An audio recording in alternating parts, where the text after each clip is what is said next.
Olá, meu amigo, minha amiga, sejam bem-vindos a mais um Portal do José e hoje eu quero compartilhar algumas reflexões com vocês que algumas cabeças mais atentas já começaram a perceber ou já perceberam muito tempo atrás, né?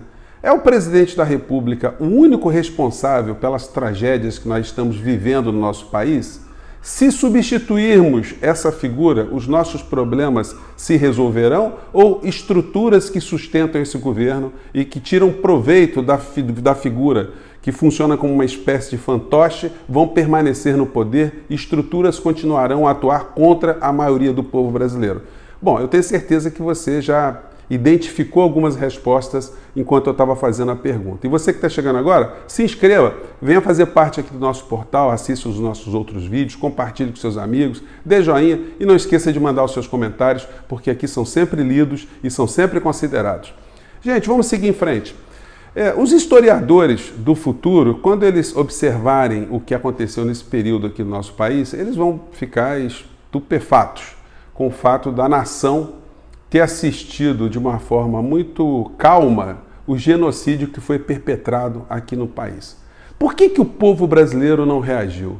Por que algumas estruturas sociais não reagiram? O que estava funcionando como pano de fundo? Quem estava se dando bem no meio dessa história? Bem, eu já conversei com vocês aqui algumas vezes sobre a importância dos grandes meios de comunicação. A informação gera a ação e a desinformação gera a conformação. Uma frase que eu aprendi num curso de filosofia do professor Roland Corbusier, frase essa atribuída para Hegel, né? O grande pensador, inspirador da filosofia moderna, a filosofia e a economia moderna, né?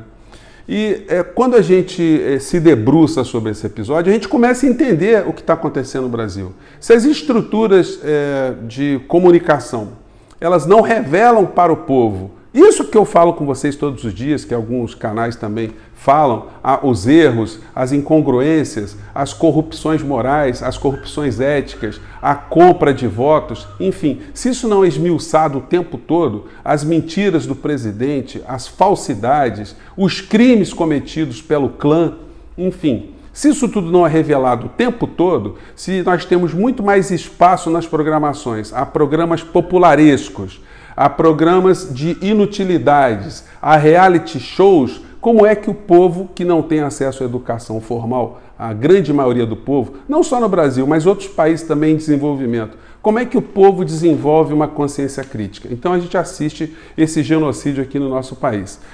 Hoje, na coluna do Jamil Chad, que é um correspondente internacional que escreve para vários lugares, ele nos dá conta aqui que o governo Bolsonaro será alvo de um tsunami de denúncias internacionais lá na ONU. Gente, as denúncias todas fundamentadas em fatos que vão chegando aos organismos internacionais e o governo brasileiro, aqui internamente nós sabemos como é que ele tem funcionado contra o povo brasileiro. E em relação a direitos humanos e assassinato de lideranças políticas, lideranças comunitárias, lideranças que lutam por direitos humanos, o Brasil só não teve mais mortes do que na Colômbia, porque na Colômbia também há um genocídio contra lideranças políticas, lideranças camponesas, lideranças de movimentos sociais. Então o Brasil vai ser muito questionado por conta disso. E será questionado, inclusive, por conta de alguns comportamentos no sentido macroeconômico, no sentido político, que afetam a saúde pública. Gente, não precisa ser nenhum sábio, nenhum engenheiro, nenhum médico, nenhuma pessoa com grandes formações, para intuir sobre o seguinte dilema. Se você tem a sua família doente na sua casa, quem é que você vai chamar para acudir a sua família? Um médico, um enfermeiro, um farmacêutico ou essa figura que está aqui? E se o Brasil está vivendo uma pandemia, milhares de pessoas já morreram, o mundo está perdendo pessoas umas atrás das outras, quem é que você vai chamar para cuidar do problema do nosso país? Isso aqui? Essa figura aqui tem qualificação para lidar com isso? Todos nós sabemos e sabíamos que isso não ia dar certo. Desde que o general assumiu o posto de ministro da Saúde, mais de 200 mil brasileiros já morreram. A nomeação de uma figura desqualificada para uma pasta já é um crime de responsabilidade, já é um ato de prevaricação. O presidente da República já deveria ter sofrido impeachment só por esse ato. Mesmo que o Pazuello não tivesse aceitado a missão, porque aceitou, porque também engordou seu contra-cheque, né? Porque essas pessoas... O que é que movimenta um cidadão a olhar para o Bolsonaro, olhar para o passado do Bolsonaro e falar assim, tá aí, eu vou trabalhar com esse cara. Esse cara é um cara inteligente. Eu, como ministro da Saúde, eu vou enfrentar essa questão e vou salvar o povo brasileiro. O que levam essas pessoas a ter esse tipo de comportamento? Meu amigo, eu tenho certeza que pessoas como você, que estão aqui no nosso portal, se você comete algum erro, você causa algum dano a alguém, você magoa uma pessoa, você cria um prejuízo a alguém, você fica preocupado, você fica com a sua consciência martelando. Isso as pessoas, enfim, que se conectam com a gente aqui, né? Porque existe um extrato de gente que vocês sabem que não tem esse tipo de preocupação. E se você atenta contra a saúde de uma pessoa, você faz alguma coisa em relação à saúde de uma pessoa, a pessoa passa mal. Gente, quem é dono de restaurante, quem trabalha com comida, fica com esse fantasma o tempo todo na cabeça. Você fica o tempo todo ali tentando fazer o máximo para não ter nenhum problema em relação à comida que você está servindo, para alguém não ter nenhum tipo de problema, alguém não passar mal, uma criança, um idoso, enfim. Agora, vocês imaginem a cabeça de um presidente da República no momento de uma pandemia. Como uma figura dessa pode tomar uma série de atos contra a saúde que acaba matando pessoas e essa pessoa dorme tranquila? E as pessoas que apoiam esse tipo de atitude criminosa, como é que essas pessoas dormem tranquilas? Como o general Pazuello dorme tranquilo? Como os generais, os militares que estão dentro do Ministério da Saúde, como é que eles dormem tranquilos com esse genocídio que está acontecendo no nosso país?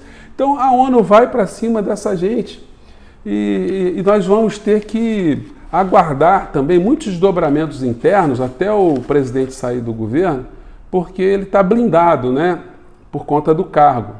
Todos os atos que ele comete agora, ele, para ser processado, tem que ter uma autorização da Câmara Federal. E como nós sabemos que ele comprou a Câmara Federal, tal autorização não vai acontecer, exceto se ele for traído pelo homem que ele ajudou a eleger para ser o presidente da Câmara, usando mais de 3 bilhões de reais e generais para fazerem esses acordos aí, né? Tem uma matéria que está circulando em alguns jornais, que é essa aqui, gente. Líderes indígenas dizem que pastores instigam aldeias contra a vacina. Aí é um braço de sustentação desse governo. O Bolsonaro ele está sendo garantido pelas estruturas mais podres, mais criminosas do nosso país.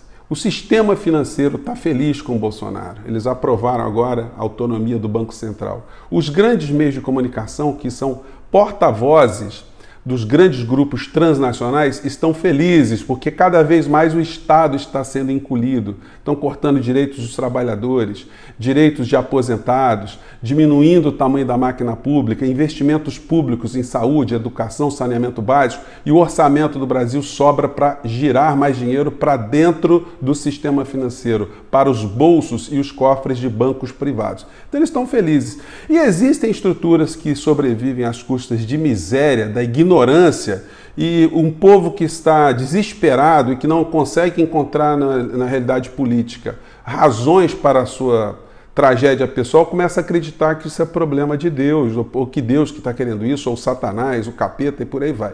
Então, religiões acabam se utilizando desse sofrimento do povo para tentar dar alguma ferramenta para essas pessoas.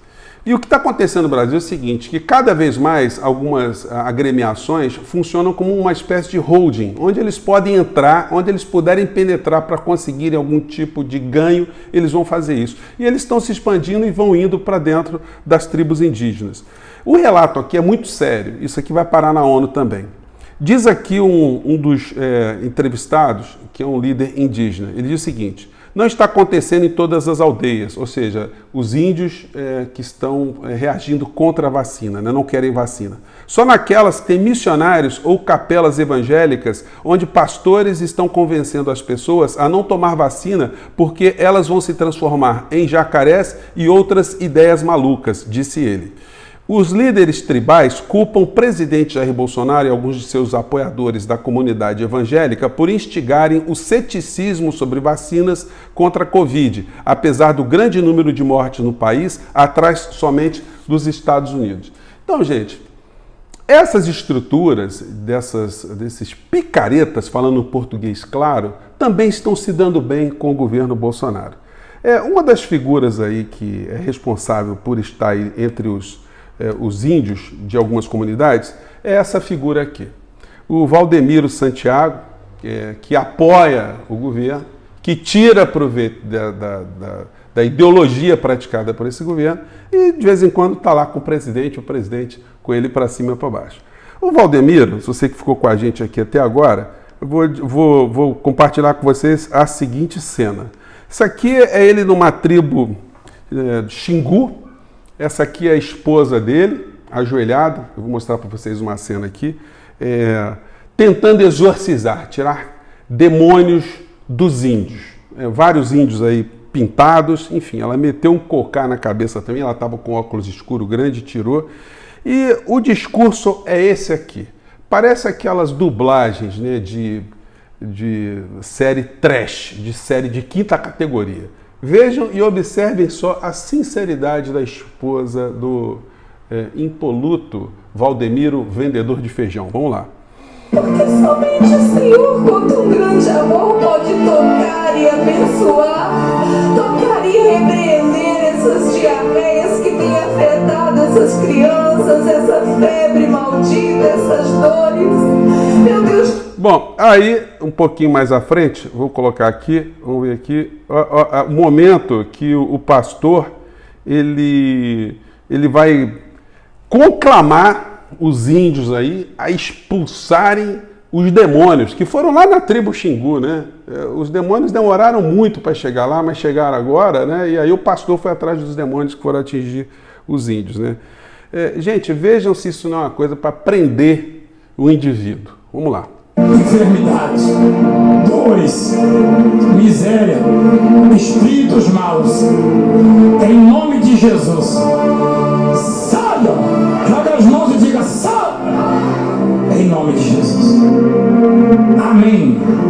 Então, gente, é uma coisa grotesca. Eu vou colocar esse vídeo também na descrição para vocês. Ontem eu acabei até esquecendo de colocar o vídeo do Bolsonaro dizendo que comprar voto é crime, né? Mas depois eu coloquei, assista o vídeo de ontem que vocês vão ver o Bolsonaro dizendo tudo aquilo que leva um presidente a ser deposto e que ele nunca faria, do tipo comprar votos. E ele comprou votos, isso aí está inegável, né?